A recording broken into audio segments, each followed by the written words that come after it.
everyone. My name is Mrs. Ruth and I'm going to be reading Chapter 9 from our book, Fudge-a-mania. Chapter 9, Dizzy from Izzy. I hung out at the beach almost all day on Friday, hoping to catch a glimpse of Big Apple.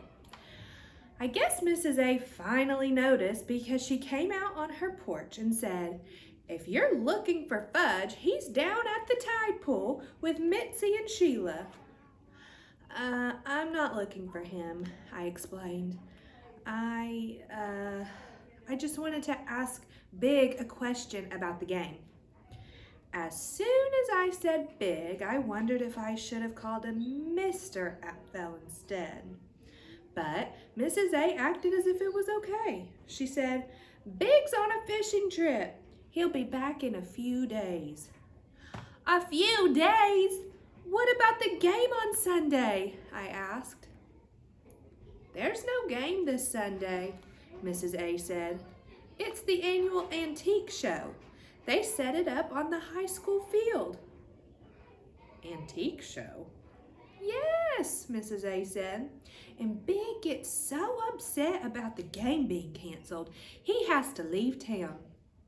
But don't worry, he'll be back before next Sunday. Big never misses a ball game." I guess Mrs. A could tell how disappointed I was because she said, "I just baked chocolate chip cookies."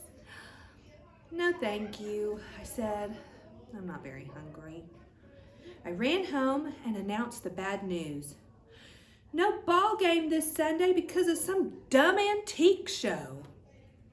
"I read about that in the local paper," Mom said. "I think we should go." "Forget it," I told her. "You're not getting me anywhere near those stupid antiques." "It's good there's no game," Fudge said, "because I still don't have a Mitzi." He looked at Dad. He's been begging for a Mitzi ever since Mitzi showed him hers 2 days ago. "Tomorrow afternoon," Dad told him. "Promise?" Fudge said. "Promise," said Dad. When Mitzi came over the next morning, Fudge said, "I'm getting my Mitzi this afternoon." "That's nice," Mitzi said, but she was more interested in the book she was carrying than in Fudge's baseball glove. "Did you know that I can read?" she asked. "So can I," Fudge said. Mitzi held up her book and pointed to the title. "What does this say?" "I can't read everything," Fudge said. "I can read Hop on Pop and dinosaur books." I don't know if he can really read Hop on Pop or if he's memorized it, but it's true that he knows all the words. "The name of this book is Tell Me a Mitzi," she said, smiling. "Is it Pete?" Fudge asked. "That's what it says," I told him. Fudge looked surprised. Mitzi opened the book, and it's all about me and my baby brother Jacob. "You don't have a baby brother," Fudge said. "I do so, and his name is Jacob." "Where is he?" "In Boston with Mommy and Daddy. He's not old enough to visit Grandma and Big by himself. He can't even talk, and he makes poop in his diaper." "So does Tootsie," Fudge said. "I hold my nose when Jacob gets changed," Mitzi said. "I hold my nose when Tootsie gets changed," Fudge said. "One time, Jacob got into his diaper and played with his poop," Mitzi said. "Ooh, it was so bad." "This conversation is getting pretty bad," I told them. They looked at each other and laughed. "Let me see that book," Fudge said. Mitzi handed it to him, and he flipped through the pages. "How come it's about you?" "Because I'm special," Mitzi said. That afternoon, I went to town with Dad and Fudge. The sports store had only one baseball glove small enough to fit him, but he didn't mind. "Now I have my own Mitzi," he told the clerk. "Yes," the clerk said, "I guess you do." And if you put a few drops of oil on it every day, you'll make it nice and soft.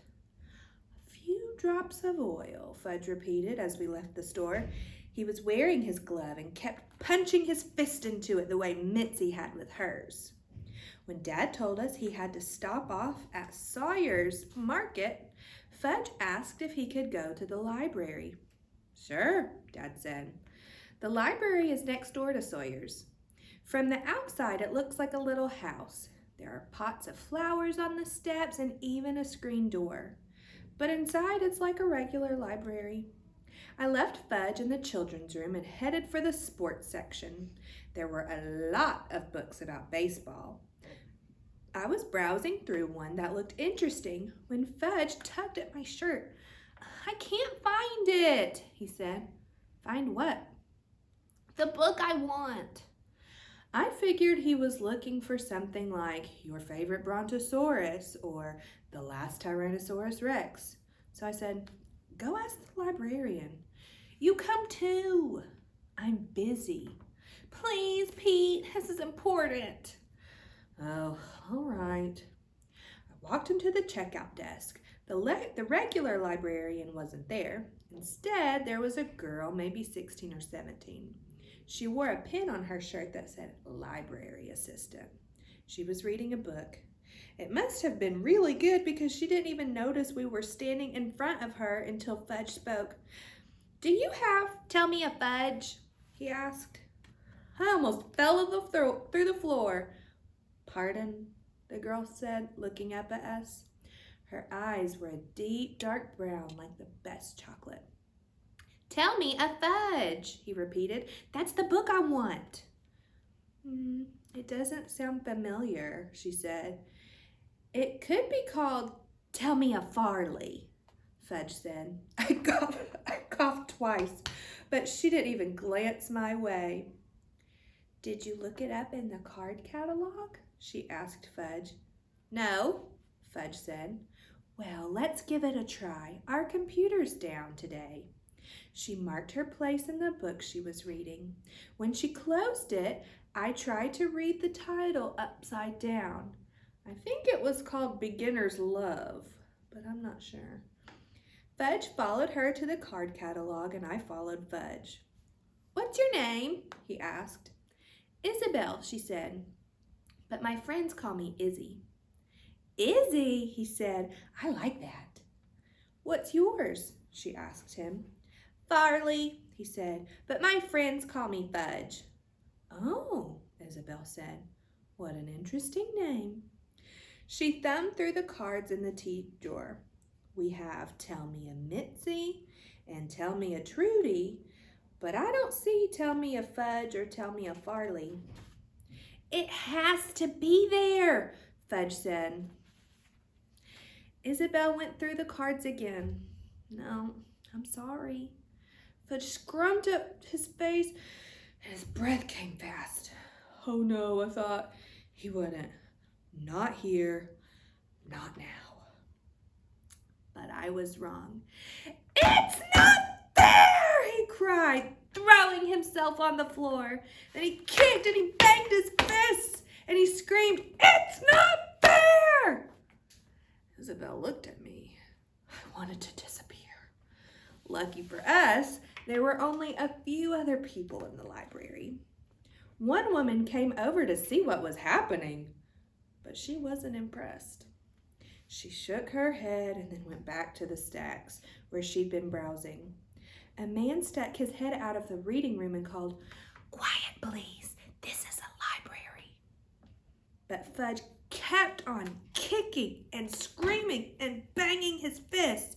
Stop, I hissed. You're making a scene. I can't help it, he cried. You are too old for this.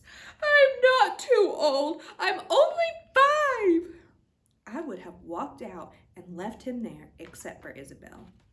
She kneeled beside him. Fudge, she said very softly. Fudge looked at her. His face was blotchy red and his nose was runny. Who knows more about a Fudge or a Farley than you? Nobody. Exactly, she said. So maybe you should write the book yourself.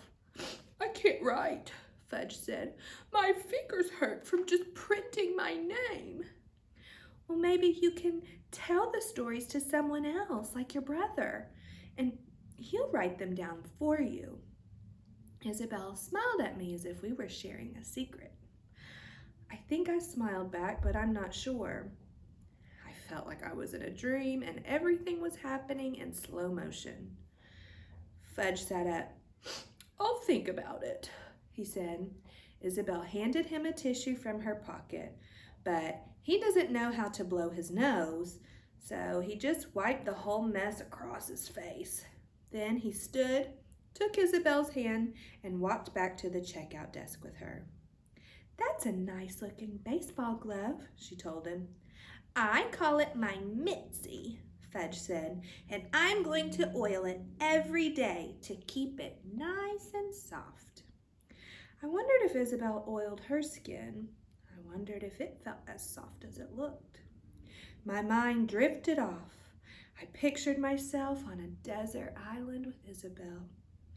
It doesn't matter that I'm years older than you, Peter, she was saying, because you're so mature for your age.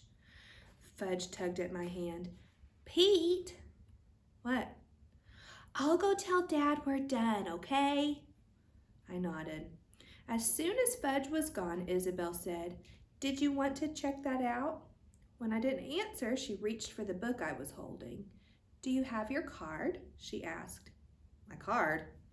Yes, your library card. Oh, no, I guess I forgot it. That's okay. I can hold the book for you until next Saturday. Next Saturday, I said. I don't know how I got out of there. My legs were shaking so bad. I was feeling kind of weak all over and dizzy too. Fudge came out of Sawyer's Market just as I came out of the library. Dad said he's next on line. He'll meet us back at the car. He stopped for a minute and looked at me. What's wrong, Pete? Nothing. Why? You look weird. Are you going to puke? No, I'm just a little dizzy. Put your head down, he said. That's what Mom always tells me to do when I'm dizzy. I'm not that kind of dizzy, I said. Oh, it's more like I'm floating, I started to sing. Who can explain it? Who can tell you why? That night, when I got into bed, I stared into my Kreskin's crystal and repeated Isabel's name over and over. I didn't care that her friends called her Izzy. To me, she'd always be Isabel. A beautiful name, a name that really fits her. If I were the amazing Kreskin, I'd be able to plan all my dreams. I'd probably be able to transfer thoughts from my head into Isabel's and make her dream about me. I closed my eyes and concentrated. Isabel, Isabel. But then Fudge came racing into my room. He took a flying leap and landed on my bed. I hid my Kreskin's crystal under my pillow where he couldn't get his hands on it. I'm ready to start my book, he announced. I'll say it and you write it down. Why don't you wait until tomorrow? Then your babysitter can write it down for you. I can't wait, Pete. Why not? Who can explain it? Who can tell you why? He laughed and handed me paper and a pencil. There was no way he was going to give up. The sooner I started writing, the sooner I'd be able to get back to Isabel. So I took the pencil and said, okay, let's go. Tell me a fudge, he said, by Farley Drexel Hatcher. Chapter 1, How Turtle Got His Name. He waited while I wrote that down. Then he yawned. Oh, that's it for tonight, Pete. Tomorrow I'll write chapter 2. I can hardly wait, I told him. He got into his own bed and 2 seconds later he was out cold. I took out my Kreskin's crystal from under my pillow and held it tightly. Isabel, Isabel, tell me an Isabel. I had a dream that night, but it wasn't about Isabel. It was about Sheila Tubman. I woke up feeling really disappointed. That's it. All right, on Thursday we'll have chapter 10. Make sure that you tune in then. Bye.